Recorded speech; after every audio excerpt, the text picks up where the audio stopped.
देगा toll? Toll कैसे free कर देगा तू? कैसे फ्री कर देगा टोल? तो टोल फ्री कर देगा। मुजफ्फरनगर के मीरापुर टोल प्लाजा पर भीम आर्मी और आजाद समाज पार्टी के कार्यकर्ताओं ने शुक्रवार को जमकर हंगामा काटा। सैकड़ों कार्यकर्ताओं ने टोल प्लाजा पर कब्जा कर उसे टोल फ्री करा दिया। इस दौरान टोल कर्मियों के साथ तोड़फोड़ और झड़प की खबरें भी सामने आईं। सूचना पर पहुंची पुलिस के साथ कार्यकर्ताओं की तीखी झड़प और धक्का मुक्की हुई। मैंने कुछ नहीं करा। यहाँ बूथ कैसे तोड़ दिए? कहेंगे बूथ तोड़े हमने कुछ तोड़ा, एक सीसी कैमरा निकलवा, हम टोल फ्री करा। कैसे फ्री कर दोगे तुम? हमारा रोड बनवाइए, तुम फ्री कर देगा टोल? टोल कैसे फ्री कर देगा तू? कैसे फ्री कर देगा टोल? तो टोल फ्री कर देगा। आजाद समाज पार्टी के युवा जिला प्रभारी हुमायूं सिद्दीकी और मीरापुर थाना प्रभारी बबलू वर्मा के बीच तीखी नोकझोंक का वीडियो भी सामने आया है। इस दौरान हुमायूं ने टोल प्लाजा को आग लगाने की भी सनसनीखेज धमकी भी दी। पुलिस ने हुमायूं और भीम आर्मी के पूर्व विधानसभा अध्यक्ष गौतम रवि को हिरासत में लिया, लेकिन भीड़ ने दोनों को छुड़ा लिया। तो टोल फ्री कर बैठा है गाड़ी, हम कर रहे थे साथ बच्चे। ये भी आएगी, टोल फ्री कराएगा क्या? चल गाड़ी में बैठा। आपको बता दें कि टोल को लेकर 3 दिन पहले टोल कर्मियों से हुई झड़प के बाद हुमायूं ने टोल फ्री करने की चेतावनी दी थी, जिसके बाद शुक्रवार को यह बवाल हुआ। इस घटना ने इलाके में सनसनी फैला दी है। 2 बजे टोल पे गुजारा था, इन्होंने मेरे से मुझे रोका गया। मैंने कहा मैं लोकल का हूँ, संभल का हूँ। मैंने अपना आधार कार्ड दिखाया, आधार कार्ड दिखाने के बाद भी उन्होंने मुझे मना कर दिया कि नहीं जाओगे। मैं नीचे उतर के मैंने बात करी, उन्होंने मैनेजर सबको बुला लिया। मैनेजर साहब आ गए, मेरे साथ बदतमीजी हुई। मेरे साथ जो एक वसीम लड़का है टोल पे, उसने मेरे साथ बदतमीजी करी। उसने मुझे एकदम मेरा गिरबान पकड़ लिया। मेरा यो नीला गमछा नहीं है, जो मेरे सिर का ताज है, जो ताज है मेरे सिर का। अब जब उन्होंने मेरा नीला गमछा उतार दिया, मैं नीचे उतरे, गुस्से में खड़ा हो गया। जब मैं नीचे खड़ा हो गया तो मैनेजर साहब मौके पे खड़े हुए थे वहाँ। मैनेजर साहब ने उनका मेरा बिछाव करा। मैंने उनसे कहा 6 तारीख में बताऊंगा आपको मैं क्या हूँ। मैं आजाद समाज पार्टी जिला प्रभारी हूँ। और इस बात को भी छोड़ दो, भीम आर्मी आजाद समाज पार्टी का अगर ये कार्यकर्ता के ठेस लगेगी ना तो आग लगाना काम करेंगे टोल में। और आज कोतवाल साहब ने मेरे साथ बदतमीजी करी। मुजफ्फरनगर के चरथावल बिजली घर पर भारतीय किसान यूनियन के ब्लॉक अध्यक्ष संजय त्यागी के नेतृत्व में किसानों ने जोरदार धरना प्रदर्शन किया। बिजली आपूर्ति की समस्याओं से त्रस्त किसानों ने बिजली घर पर तालाबंदी कर दी। अधिकारियों के मौके पर न पहुंचने से नाराज किसानों ने मुजफ्फरनगर थाना भवन मार्ग पर जाम लगा दिया, जिससे यातायात ठप हो गया। किसानों का कहना है कि बिजली संकट के कारण उनकी फसलों को नुकसान हो रहा है और प्रशासन उनकी मांगों को अनसुना कर रहा है। समस्या तो इतनी है इस बिजली घर की कि रोज नए नए कहीं तार टूटना, अब सब पुराने तार हो रहे। नगड़े में मदरसे से लेकर जो लाइन जा रही 11,000 की, वो 100 फुट पे पोल है, 100 मीटर पे। और मेरे पोल बहुत पुराने हैं, मेरे सारे तार पुराने हो रहे, सारे ढीले हो रहे। उनमें को नीचे उठा कर किसान बहुत परेशान है। कई बार कहने के बाद में तार आज तक बदले नहीं, मैं तार दूर के तो लटक रहे। मुजफ्फरनगर में संयुक्त हिंदू मोर्चा के मंच से बीजेपी के फायर ब्रांड नेता संगीत सोम ने सपा और कांग्रेस पर जमकर निशाना साधा। उन्होंने अखिलेश यादव की तुलना मुगलों से की और कहा कि इनका डीएनए टेस्ट कराओ, मुगलों का डीएनए निकलेगा। पीडीए की फुल फॉर्म को पाकिस्तान डेवलपमेंट अथॉरिटी बताकर तंज कसा। राहुल गांधी पर चुटकी लेते हुए कहा कि वे संविधान की खाली किताब लेकर घूमते हैं, जबकि कांग्रेस ने 80 बार संविधान बदला। सोम ने दावा किया कि बीजेपी संविधान नहीं, इतिहास बदलती है। उन्होंने इस दौरान बकरा ईद पर दी जाने वाली कुर्बानी को भी गलत ठहराते हुए प्रतिबंध की मांग की। देखिए, आज मुजफ्फरनगर हिंदू संयुक्त मोर्चा का जो कार्यक्रम था, ये कार्यक्रम था कि जो लोग समाज में काम करते रहते हैं, समाज के लिए काम करते हैं, सनातन के लिए काम करते हैं, हिंदुत्व के लिए काम करते हैं, उन्हें सम्मानित करने का कार्यक्रम था और सभी को सम्मानित किया गया है। सभी को गमछा और तलवार भेंट की गई है। तो वो आज बड़ा सुंदर कार्यक्रम था, उसी कार्यक्रम में हम सब लोग आए थे। तो इसमें मैंने गलत क्या कहा? आपको डाउट है इसमें? आपको डाउट होगा, मुझे कोई डाउट नहीं है। आप इन लोगों का डीएनए टेस्ट कराइए, मुगल ही निकलेंगे, ये इसके अलावा कुछ भी नहीं है। देखिए, राहुल गांधी जी कब क्या कहते हैं वो मुझे तो पता नहीं वो किस स्थिति में रहते हैं। वो कब क्या कहते हैं ये मेरी समझ में नहीं आता। उनकी नानी कहती थी, दादी कहती थी कि भारत के लिए हम सर कटा देंगे, मर जाएंगे। और राहुल कहते हैं भारत कौन होता है, भारत क्या है। देखिए, वे मेंटली अपसेट हैं, सुबह से शाम तक अपसेट रहते हैं, इसलिए इन लोगों को सीरियस मत लीजिए। देखिए, मेरे हिसाब से तो कुर्बानी देना एकदम बिल्कुल गलत है और कुर्बानी देना बिल्कुल भारत में बंद होना चाहिए। अरे ये दो, जैसे देश में एक कानून होना चाहिए ना, हिंदू के लिए अलग, मुसलमान के लिए कानून क्यों है? हिंदुओं की बलि प्रथा पे रोक क्यों है? क्यों है, आप मुझे बताइए। बलि प्रथा पर रोक है तो फिर कुर्बानी क्यों होगी भाई? बिल्कुल नहीं होनी चाहिए, और कुर्बानी जैसी व्यवस्था बिल्कुल बंद होनी चाहिए। देश की सरकार आतंकियों को जवाब दे रही है, पाकिस्तान को जवाब दे रही है, मुंह तोड़ जवाब दे रही है, घर में घुसा दिया। हमारे सीडीएस कह रहे हैं कि 48 घंटे का ऑपरेशन हमने 8 घंटे में खत्म कर दिया, 8 घंटे में पाकिस्तान सरेंडर कर गया। तो उन लोगों को ये नहीं पता कि सीडीएस क्या कह रहे हैं। देखिए, ना वो सेना का सम्मान करते हैं, ना वो देश की सरकार का सम्मान करते हैं, वो न्यायपालिका का ना सम्मान करते हैं। इसलिए उनकी बुद्धि केवल एक ही वर्ग पर जाती है। वो केवल तुष्टीकरण की राजनीति करके केवल एक वर्ग का वोट पाना चाहते हैं, और वो उस वर्ग के पीछे पड़े रहे। देश के लोग मन बना चुके हैं, भारतीय जनता पार्टी के अलावा इस देश में बना नहीं। भाई पीडीए की फुल फॉर्म क्या लिख लो तुम, पाकिस्तान डेवलपमेंट अथॉरिटी, उनकी लिखी होगी कहीं। पाकिस्तान डेवलपमेंट अथॉरिटी पीडीए का नाम है, बाकी कुछ भी नहीं है। बिल्कुल नहीं बटेंगे। देखिए, पिछड़ा, दलित, अगड़ा, पिछड़ा, सब सनातनी एक साथ देश के इकट्ठे हैं, और भारतीय जनता पार्टी की बार बार सरकार बना रहे हैं, सब सनातनी सरकार बना रहे हैं। आज संयुक्त हिंदू मोर्चा के द्वारा प्रदेश के मुख्यमंत्री माननीय आदित्य योगी जी के जन्मदिन के अवसर पर पहले तिलक कर उनकी दीर्घायु प्रार्थना करी गई। उसके पश्चात तलवारों का पूजन किया गया। उसके बाद में इस्लामी अंतकुल वाले रास्ते के मामले में जिन हिंदू नेताओं ने आंदोलन में हिस्सेदारी करी, उन सभी हिंदू नेताओं को तलवार भेंट करके मुख्य अतिथियों द्वारा सम्मानित किया गया। हमारे मुख्य अतिथि फायर ब्रांड नेता सरदार पूर्व विधायक श्री संगीत सोम जी और खतलिया पूर्व विधायक विक्रम सैनी जी, गौरव स्वरूप जी आज मुख्य अतिथि थे। और सभी के द्वारा हिंदू नेताओं को, हिंदू कार्यकर्ताओं को तलवार भेंट करी और आह्वान किया कि हर घर में वास्तव में तलवार होनी चाहिए। और हमारे इस कार्यक्रम का समर्थन किया, और हमें कहा कम से कम हर हफ्ते ऐसा कार्यक्रम करो, कम से कम हर हिंदू के घर में एक शस्त्र पहुंचे, तलवार पहुंचे। मुजफ्फरनगर की साइबर क्राइम पुलिस ने बुढ़ाना मोड़ से एक बड़े साइबर ठग गिरोह का खुलासा किया है। दिल्ली, हरियाणा, उत्तराखंड और पंजाब आदि राज्यों में लोगों को गुमराह कर सिम कार्ड हासिल कर अवैध टेलीफोन एक्सचेंज चलाने वाले 3 ठगों को गिरफ्तार किया गया। एसएसपी संजय वर्मा ने बताया कि ये गिरोह विदेशी कॉलों को भारतीय नंबरों के रूप में दिखाकर साइबर ठगी करता था, जिससे उनकी पहचान छिपी रहती थी। क्रिप्टोकरेंसी के जरिए ये विदेश से मोटी कमाई करते थे। पकड़े गए आरोपियों मोहसिन, सद्दाम हुसैन और मोहम्मद फिरोज के पास से 3 SIM box, 7 mobile, 40 SIM card और 1 लैपटॉप बरामद हुआ। देखिए, मुजफ्फरनगर पुलिस के टीम द्वारा साइबर थाना और एसपी क्राइम तथा उनकी टीम द्वारा एक अभिसूचना मिलने के आधार पर कि एक फ्रॉड करने वाला गैंग है जो कि सिम बॉक्स के माध्यम से जो है फ्रॉड करता है। तो इसमें 3 सिम बॉक्स पकड़े गए हैं, मोबाइल्स पकड़े गए हैं और 40 सिम पकड़े गए हैं, एटीएम कार्ड्स पकड़े गए हैं, तमाम और जो यूएसबी केबल वगैरह होता है, और 7 मोबाइल बरामद किया गया है और वाईफाई राउटर्स बरामद किए गए हैं।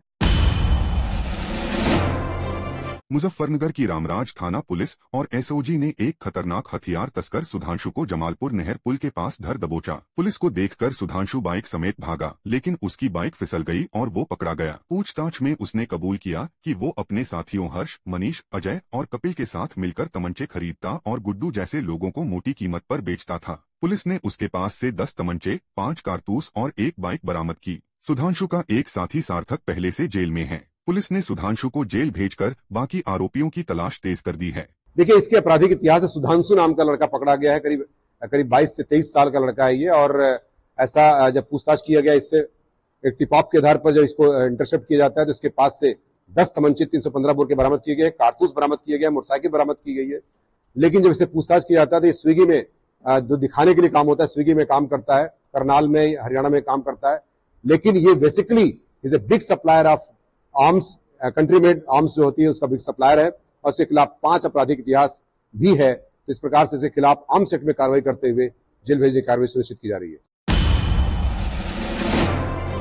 मुजफ्फरनगर के मंसूरपुर थाना पुलिस ने नावला गांव के मुकुल हत्याकांड का सनसनीखेज खुलासा किया है। गांव के ही 2 दोस्तों पंकज और अभिषेक को गिरफ्तार किया गया, जिन्होंने कबूल किया कि 1 जून को शराब के नशे में मुकुल ने उन्हें गाली दी, जिससे गुस्साए दोनों ने उसकी गला दबाकर हत्या कर दी। हत्या के बाद लाश को गन्ने के खेत में फेंका, उसकी बाइक दूसरे खेत में छोड़ी और मोबाइल तोड़कर नाले में डाल दिया। पुलिस ने टूटा मोबाइल बरामद कर लिया और दोनों को नावला कट के पास धर दबोचा। 1/6 को एक व्यक्ति जो है जो एक होटल पे काम करता था वो गायब हो गया था। उसकी कंप्लेन मिलती है पुलिस को, जो है मंसूरपुर पुलिस को।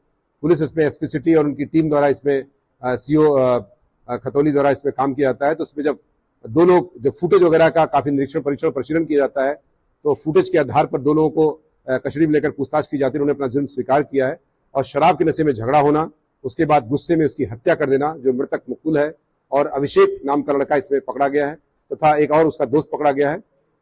तो इस प्रकार से जो है 2 लोग गिरफ्तार किए गए हैं। 103 BNS के तहत विधिक कार्रवाई करते हुए जेल भेजने की कार्रवाई की जा रही है। इसमें साथ ही बता दूं मैं आपको ये भी कि ये जो लड़के हैं ये इन्हीं के पूछताछ के आधार पर वो जो है इनका मृतक का मोबाइल भी बरामद किया गया है तथा मृतक का मोटरसाइकिल भी बरामद कर ली गई है।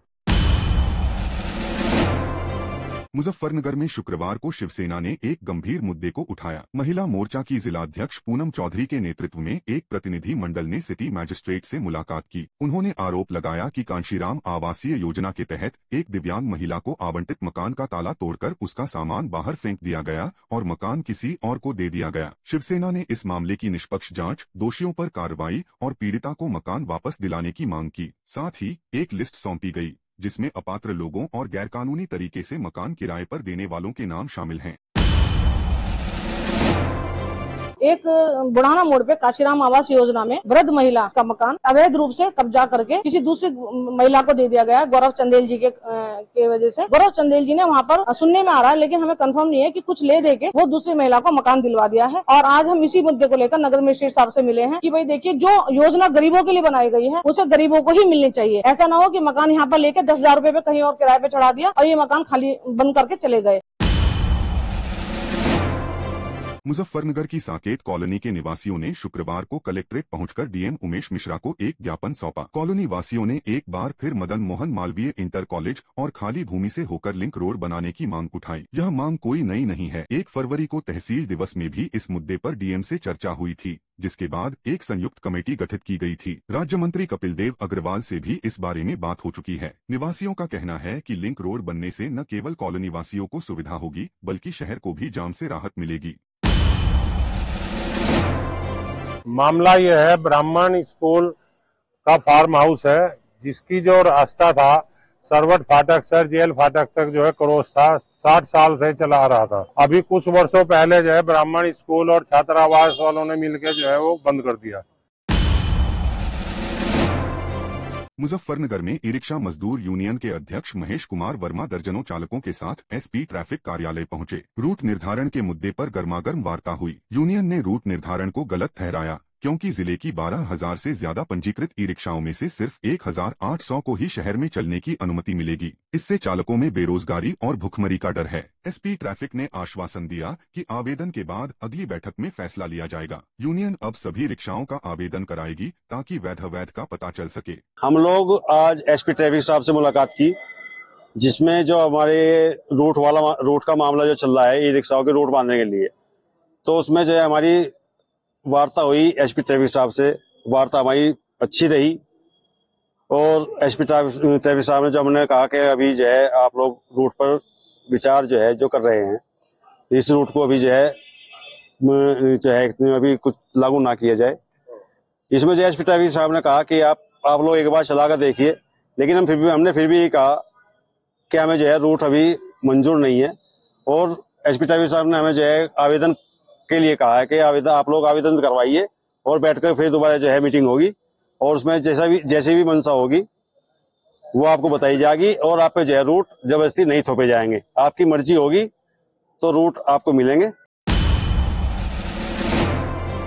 मुजफ्फरनगर में निर्जला एकादशी का त्योहार धूमधाम से मनाया गया। शहर भर में सैकड़ों स्थानों पर ठंडे शरबत और पानी की छबीलें लगाई गईं। फ्रेंड्स कॉलोनी में विजय कुमार त्यागी ने राहगीरों को मीठा शरबत पिलाकर गर्मी से राहत दी। वहीं व्यापारी विनीत धीमान ने राज्य मंत्री कपिल देव अग्रवाल के साथ मिलकर हजारों लोगों को शरबत वितरित किया। जानसठ रोड पर जितेंद्र चौधरी ने गोपाल जी की ठंडाई की छबील लगाई, जिसमें दूध और बर्फ मिलाकर राहगीरों की प्यास बुझाई गई। इन छबीलों ने भाईचारे और सौहार्द का संदेश दिया। आज निर्जल एकादशी का त्योहार है। इस पे सभी जो लोग हैं हमारे भाई प्यासे हैं, माले आते जाते हैं रास्ते में चलते हुए, तो इसमें हमने गोपाल जी की ठंडाई का प्रोग्राम किया हुआ है। सभी की सेवा की जा रही है और सभी को अपने हाथ से पिलाया जा रहा है। आज निर्जला एकादशी के उपलक्ष्य में हमने अपने प्रतिष्ठान के बाहर छबीली का आयोजन किया है, जो आज आप देख रहे होंगे शहर में जगह जगह अनेक मार्गों पर छबीली का स्टॉल लगे हुए हैं। उसी उपलक्ष्य में आज निर्जला एकादशी के उपलक्ष्य में हमने भी अपने प्रतिष्ठान के बाहर आज छबीली का आयोजन किया है। छबील अपने प्रतिष्ठान को लगाई और सभी का सहयोग लिया, इसमें व्यापार मंडल का सहयोग लिया और छबील ठीक चल रही है। प्रभु की कृपा है आप लोगों का सबका सहयोग है, मीडिया का भी सहयोग है, सभी का सहयोग है। अयोध्या के राम मंदिर में रामलला और राम दरबार की प्राण प्रतिष्ठा के बाद श्रद्धालुओं का सैलाब उमड़ रहा है। चिलचिलाती धूप के बावजूद दूर दराज से हजारों लोग दर्शन के लिए पहुंच रहे हैं। भक्तों ने मंदिर के इंतजामों की जमकर तारीफ की और पीएम नरेंद्र मोदी व सीएम योगी आदित्यनाथ की सराहना की। यह आस्था और भक्ति का अनूठा नजारा हर किसी को मंत्रमुग्ध कर रहा है। बहुत अच्छा लगा, बहुत भव्य मंदिर है। लोगों को यही कहेंगे कि मोदी जी और योगी जी ने जो हमारे सांस्कृतिक धरोहर को संजो के रखा है आज आने वाले कल के लिए, वो आने वाला कल बहुत ही याद करेगा उन्हें। इसके लिए राम मंदिर एक तीर्थ स्थल है, तो तीर्थ स्थल की महिमा और कृपा आप जानते ही, बताने की जरूरत नहीं है किसी को कि हाँ यहाँ आने के बाद कैसा महसूस होता है या कैसा अंदर से अनुभूति होता है। लगता है कि स्वयं राम के दरबार में बैठे, जहाँ हमारी सारे कष्टों को, दुखों को राम स्वयं हल करेंगे। और देख के ये लग रहा है कि सरकार ने बहुत अच्छा काम किया है। राम मंदिर है, जहाँ दर्शन करें, अच्छी जगह है, भगवान की नगरी है। हम हैं, भाई है, चाचा चाची हैं, बहन है। बेगूसराय में राहुल गांधी के बिहार दौरे को लेकर सियासी पारा चढ़ गया है। केंद्रीय मंत्री गिरिराज सिंह ने तंज कसते हुए कहा कि राहुल गांधी का बिहार दौरा क्या असर करेगा। ये वो शख्स हैं जो भारतीय सेना के शौर्य का विरोध करते हैं और दुनिया भर में सेना की छवि खराब करते हैं। उन्होंने राहुल पर देशद्रोह का आरोप लगाया और कहा कि इनकी जुबान पाकिस्तान की तरह बोलती है। बिहार दौरा है तो क्या होगा?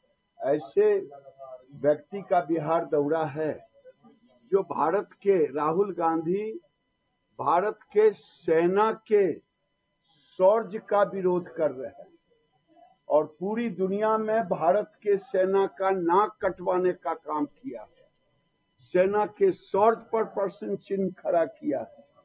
ये देशद्रोह का काम किए हैं। इनकी जुबान पाकिस्तान की तरह जुबान खुलती है। आज वो आ रहे हैं तो लोग इनका विरोध करेगा आने वाले चुनाव में। इनको किस लिए वोट देगा? जो आदमी सेना का सम्मान ना करे, राष्ट्र का सम्मान ना करे। मोदी को गाली नहीं है। क्या 71 में सेना जीता था कि इंदिरा जी जीती थी? सेना जीता था। हम लोग, अटल जी विपक्ष में थे, उन्होंने कहा अभी कोई पार्टी नहीं, एक पार्टी भारत राष्ट्र। ये नालायक जो हैं ये कनखी मार रहे हैं और मजाक कर रहे हैं राष्ट्र के शौर्य, सेना के शौर्य के साथ। ऐसे आदमी का तो बहिष्कार करना चाहिए। मुजफ्फरनगर के मेरठ रोड पर एक निजी रेस्टोरेंट में आवाम हिंद पार्टी की प्रेस कॉन्फ्रेंस हुई। राष्ट्रीय अध्यक्ष नदीम राव ने ऐलान किया कि 2027 के विधानसभा चुनाव में उनकी पार्टी उत्तर प्रदेश की सभी 403 सीटों पर लड़ेगी। पार्टी का मुख्य एजेंडा है बेरोजगारों को रोजगार और शिक्षा को मुफ्त करना। अल्पसंख्यक प्रकोष्ठ के राष्ट्रीय अध्यक्ष चौधरी मेहरबान अली ने कहा कि कल ईद उल अजहा है, इसे शांति और सफाई के साथ मनाएं। उन्होंने जोर देकर कहा कि उनकी सरकार बनी तो शिक्षा और स्वास्थ्य सेवाएं मुफ्त होंगी। 2027 के चुनाव के लिए तैयारी चल रही है। आवाम हिंद पार्टी 2027 में 403 सीटों पे चुनाव लड़ेगी और मजबूती के साथ चुनाव लड़ेगी। दूसरा, सरकारें बहुत आई बहुत गई आजादी के बाद में, लेकिन चुनावी घोषणा पत्र उनकी बहुत है। शिक्षा और स्वास्थ्य पर काम कभी नहीं किया। चुनाव में तो वादे करते हैं लेकिन सरकार बनने के बाद काम नहीं। आवाम हिंद पार्टी भी सरकार में आएगी तो शिक्षा फ्री होगी और देश के गरीबों का इलाज फ्री होगा। नॉर्थ सिक्किम के मंगन जिले में 5 जून की शाम को थेंग इलाके में एक भूस्खलन हुआ जो आर्मी हॉस्पिटल के पास था। इस हादसे में एक वाहन को नुकसान पहुंचा, लेकिन राहत की बात है कि कोई भी घायल नहीं हुआ। स्थानीय प्रशासन स्थिति पर कड़ी नजर रख रहा है और लोगों की सुरक्षा सुनिश्चित करने के लिए तत्पर है। सिक्किम में हाल के दिनों में भारी बारिश के कारण भूस्खलन की घटनाएं बढ़ी हैं।